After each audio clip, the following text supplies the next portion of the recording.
The Bamboo Echo. High in the misty mountains lived a young monk named Ren, a seeker of inner peace. For years, he had chased a single goal: to overcome his fears and achieve personal victory.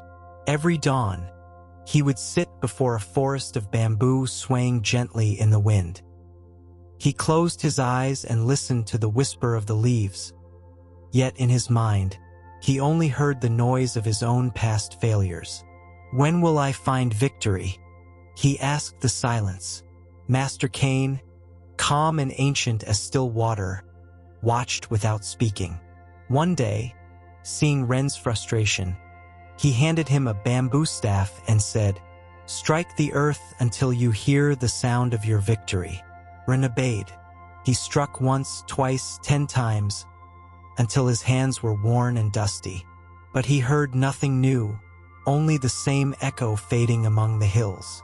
That night, as the wind rustled through the bamboo, Ren realized that perhaps victory was not a sound, but something that arose from silence itself.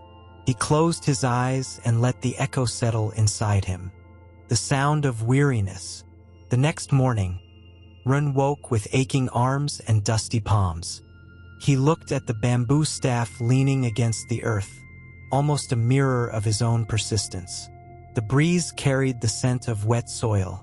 Every inhalation seemed to whisper a secret he could not yet understand. Ren struck the earth again, but this time without anger or urgency. He struck calmly. He struck listening. And now the sound was different, lighter, sincere. It was no longer the noise of effort, but the echo of presence itself. Master Cain, seated beneath a pine tree, asked softly, "What do you hear now, Ren?" Ren closed his eyes. "I hear my weariness leaving me, as if the earth itself returns it purified." Cain nodded. "That is the first sound of victory, when you stop fighting who you are." Ren sat on the soil, letting go of the staff. For the first time, his chest felt light, not from exhaustion, but from stillness. He looked to the horizon and understood that true victory is not over the world, but in reconciling with it. The sun rose, painting the bamboo forest with gold. Each stalk seemed to bow in recognition of his small awakening. Ren breathed deeply and, for the first time, desired nothing, only to be present. And in that stillness, a subtle healing began within him. The river within. Days passed and Ren no longer counted them. He no longer struck the earth or sought answers. He only sat, breathing in rhythm with the wind through the bamboo. At first, his mind still searched for reasons. What is victory? Where does it lie? But with each sunrise, such questions dissolved, like leaves drifting down a quiet stream. One afternoon, as sunlight filtered through the trees, Cain approached him and said, "When the river becomes still, the reflection grows clear." Ren opened his eyes and gazed into a small pool. For the first time, he saw his own face without judgment. He realized he had spent years fighting himself. His mistakes, his fears, his past. He thought victory meant conquering these parts of him. Now, he understood that true victory is embracing them. Cain, seeing comprehension dawn on his face, whispered, "Your enemy was not fear, but the desire to deny it." "So I should let it remain?" asked Ren. "Let it stay until it loses its name," Cain replied. The wind rustled through the bamboo, producing a sound deep within Ren's chest. A vibration of the mountain itself seemed to pulse inside him. For the first time, he understood that silence was not emptiness. It was a space where wounds could speak, and in speaking begin to heal. Ren closed his eyes and listened to this inner river, its waters carrying the wisdom of patience, acceptance, and self-compassion. The surrender of the heart.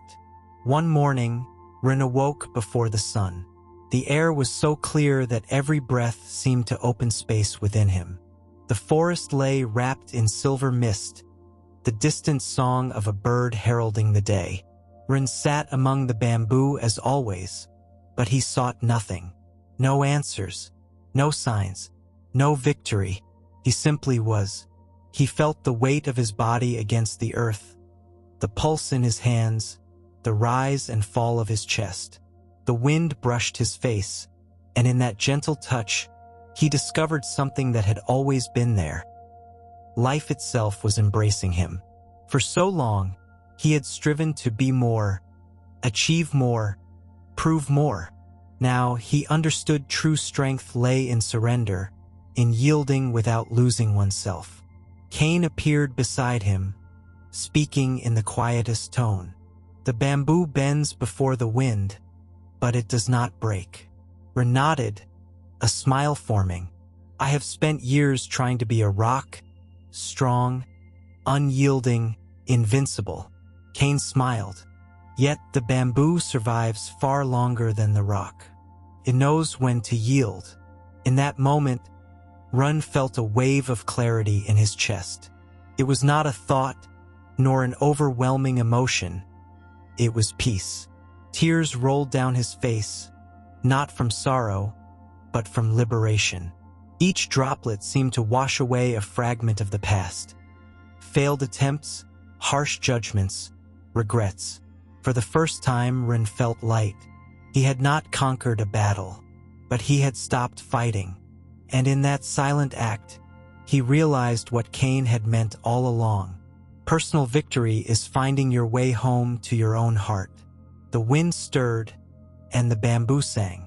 Ren closed his eyes, breathing in unison with the forest. The echo of his soul was no longer noise, it was music. The wind that teaches. As days flowed into weeks, Ren became part of the temple's rhythm. He no longer sought to prove himself. He simply walked with presence, carrying the light he had discovered. The younger monks noticed the change. At first, they thought Ren had abandoned practice. He no longer meditated to compete, nor spoke of discipline or achievement. Yet in his gaze was something new, a calm that taught without words. One day, a young monk asked, "Master Ren, how did you overcome fear?" Ren looked at him gently. "I did not overcome it. I listened until it no longer shouted." The monk frowned. "Then victory is not to win?" Ren smiled softly. "True victory is when you stop fighting. When your past no longer wounds you, but teaches you. When you no longer need to win, because you are at peace." The wind swept through the garden, moving the bamboo. The stalks whispered their gentle song. Ren said, "Listen, that is the world singing when you stop resisting its rhythm." The young monks closed their eyes, breathing with the sound of the forest. No words, only presence. Cain from afar smiled. Ren had crossed the most difficult threshold. He had conquered without struggle, healed without fleeing, and taught without speaking. At night, Ren lit the temple lamp. Its golden glow reached the valley, a beacon of quiet wisdom. Where there was anxiety, now there was serenity. Where there was seeking, now there was presence. And deep within, Ren felt the mountain breathe with him, as if the entire universe honored his silence. The mirror of conflict. One afternoon, while sweeping the temple path, Ren heard raised voices. Two monks argued fiercely. One accused the other of breaking the master's tea bowl. Words flew like stones, disturbing the calm of the garden. Ren approached silently. He did not scold, nor raise his voice. He simply picked up the broken pieces and laid them carefully on a cloth. The arguing monks paused, confused by his serenity. "Aren't you going to say something?" asked one. "He broke the master's bowl." Ren looked at them gently. "What would you rather mend first, the bowl or the hearts that judge it?" Silence fell. The wind moved through the garden, carrying the bamboo's soft whisper. Ren continued, "A bowl can be mended with patience and gold. Harsh words leave invisible cracks that take far longer to heal. The monks bowed their heads. Ren completed the repair, leaving no urgency, no blame. When the heart is at peace, even broken things hold form. Cain later observed the repaired bowl, golden veins glowing in the sunset. You have learned the art of the soul's kintsugi, Ren. Ren smiled humbly. I only followed what the earth taught me. Nothing is ever useless. The wind whispered through the bamboo. Ren felt the bamboo echo within him. Everything that falls can rise. Everything that hurts can teach. Everything that heals illuminates. The garden of reflection. Seasons passed, and Ren became part of the temple itself. His steps were so light that even the birds seemed to trust his presence. No longer the apprentice nor the one seeking victory, he simply was. Young monks gathered around him at twilight. They did not seek lessons, only his presence, the rhythm of his breath, the calm in his gaze. One asked, Master Ren, how will we know when we have reached personal victory? Ren held a teacup, smiling softly. When the taste of tea is enough.